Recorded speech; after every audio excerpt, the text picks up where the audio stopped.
Hello guys, സാധാരണ കല്യാണ തട്ടിപ്പുകളെല്ലാം നടത്തുന്നത് പുരുഷന്മാരാണ്. നമ്മൾ അങ്ങനെയാണ് കേട്ടിട്ടുള്ളത്. പക്ഷേ ഇപ്പോഴിതാ തമിഴ്നാട്ടിൽ നിന്നും പുതിയൊരു വാർത്ത വന്നിരിക്കുകയാണ്.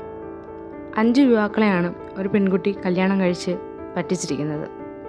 ഓൾറെഡി അവളുടെ കല്യാണം കഴിഞ്ഞ് 2 മക്കളുള്ള ഒരു സ്ത്രീയായിരുന്നു.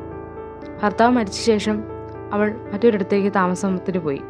കുഞ്ഞുങ്ങളെ ബന്ധുക്കളെ ഏൽപ്പിച്ചു. എന്നിട്ടാണ് അവളുടെ ഈ കല്യാണ തട്ടിപ്പ് തുടങ്ങിയത്. 2-3 വർഷമായി ഈ തട്ടിപ്പ് തുടർന്നുകൊണ്ടേയിരിക്കുകയാണ്. അവസാനം കല്യാണം കഴിച്ച യുവാവ് കല്യാണ ഫോട്ടോ സോഷ്യൽ മീഡിയയിൽ പോസ്റ്റ് ചെയ്തതോടെയാണ് കള്ളി വെളിച്ചത്താവുന്നത്.